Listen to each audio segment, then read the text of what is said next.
Saudação, galera! Bem-vindos, filósofos e filósofas.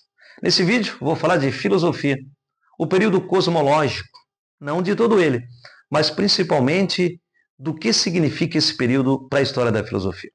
O que os filósofos pré-socráticos buscavam.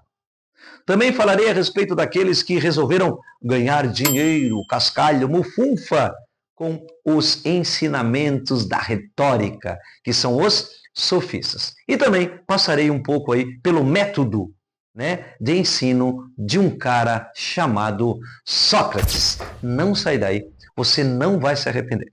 Bora gabaritar? Vem comigo.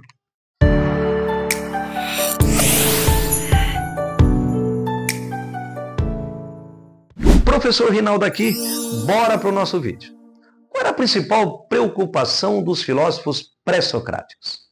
A filosofia, no seu início, ela era uma cosmologia.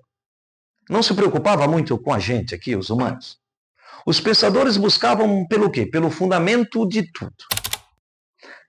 Buscam um elemento que é único, do qual todas as outras coisas que eles viam no mundo teriam se originado. E a esse elemento nós chamamos de arqué. Eles buscavam, então, arqué, esse elemento único que teria gerado todas as outras coisas. Tales foi o primeiro e chegou à conclusão de que a água era o início de tudo. Anaximandro, em seguida, vai dizer que é o indeterminado, o apeiron. Anaxímenes, o ar. Pitágoras, os números e assim por diante. Quando o Tales vai dizer que a água é o início de tudo, ele não estava aí em busca de água, o cara não estava morrendo de sede. O que ele queria era saber do fundamento. Então, o que os filósofos pré-socráticos queriam era saber sobre o fundamento, ou a substância, ou a arqué que teria gerado todas as outras coisas do mundo. Você entendeu, né? Yes! Yes! E depois, seguindo a história da filosofia, vieram muitos outros pré-socráticos. Muitos. Parmênides, Heráclito, Demócrito e blá, blá, blá. Mas isso não importa aqui. Sabe por quê? Porque eu quero mudar aqui agora o foco e o período da filosofia. Do cosmológico para o antropológico. Do cosmos, universo, para o humano. E eu quero falar, primeiramente, dos sofistas, tá? Não é surfista aí. Cuidado para não pensar errado. É sofista. E quem são aí esses sofistas? Você também errou. Que eu falei Errei no quê, tio? Eles surgiram porque, num determinado momento da história de Atenas, os gregos não queriam mais saber a respeito do arqueu, do fundamento do universo, essa coisa toda. Eles estavam preocupados com debates políticos na eclésia, que era a reunião que acontecia na ágora, onde os cidadãos discutiam na democracia direta ateniense os seus problemas.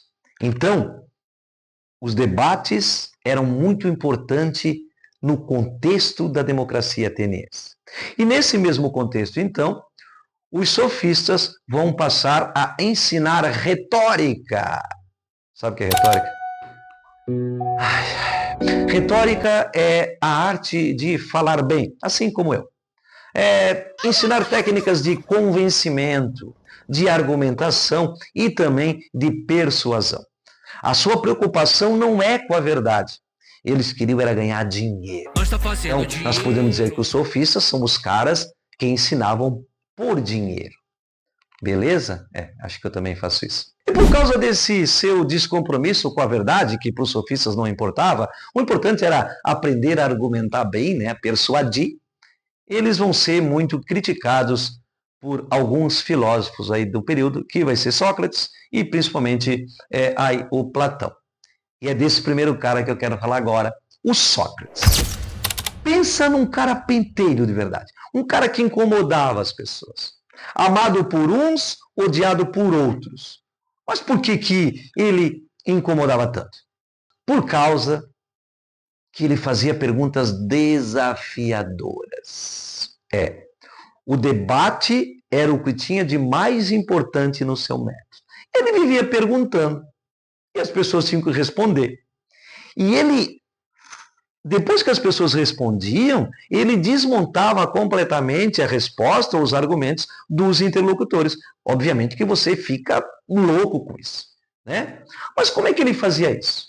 Por meio de um método dialético, que tem dois momentos, a ironia e depois, então, a maiêutica. A ironia e a maiêutica, então, são partes que compõem, então, o método dialético de Sócrates. Ironia é a primeira etapa. Através dela, o Sócrates fazia os seus interlocutores se darem conta de que não sabia. Os caras deviam ficar loucos da vida. Você pensa que sabe ou acha que sabe a respeito de alguma coisa, e o Sócrates vai lá e prova para você que você não sabia o que você sabia. Tá? O cara vai fazer eles se depararem com as suas contradições. E quem que gosta disso? Pensa o Sócrates hoje. Depois desse processo, nós temos a segunda parte do método dialético, que é a maiêutica. Tá? Que seria a segunda etapa do método. Cuidado, a primeira etapa é a ironia, a maiêutica é a segunda. Significa que, primeiramente, ele faz os seus interlocutores reconhecerem que não sabem aquilo que eles achavam que sabia, e depois, então, ele começa a fazer perguntas às pessoas. Então, ele encaminhava o seu interlocutor ao conhecimento por meio de perguntas. Então, ele perguntava, o que você acha que é a verdade? O interlocutor respondia, ele contra-argumentava, o cara dava uma nova resposta, ele ia perguntando e, com isso, ele ia encaminhando, né, o seu interlocutor a se aproximar cada vez mais do conhecimento a respeito daquilo, né, do qual estavam, então, conversando. Tá? Essa parte da maiêutica, a palavra maiêutica em grego significa parteira. Então, é como se Sócrates fosse o parteiro de novas ideias. Fazia os seus interlocutores darem à luz as ideias que formariam ou que propiciariam com que ele chegasse, então, à verdade a respeito das coisas. Nunca a verdade absoluta, porque essa nunca vai ser a pretensão da filosofia. E é isso, pessoal. Sócrates, sofistas e também os pré-socráticos, de uma forma tranquila, simples, para você gabaritar a prova e sair por aí comemorando e dando risada. Beleza? Gostou? Se inscreve no canal, dá aquele like, ativa o sininho para receber sempre vídeos aqui do canal sobre filosofia, história, sociologia, e também vai rolar com certeza algumas coisas de música, paródias, essas coisas todas. Valeu? Um grande abraço, até a próxima.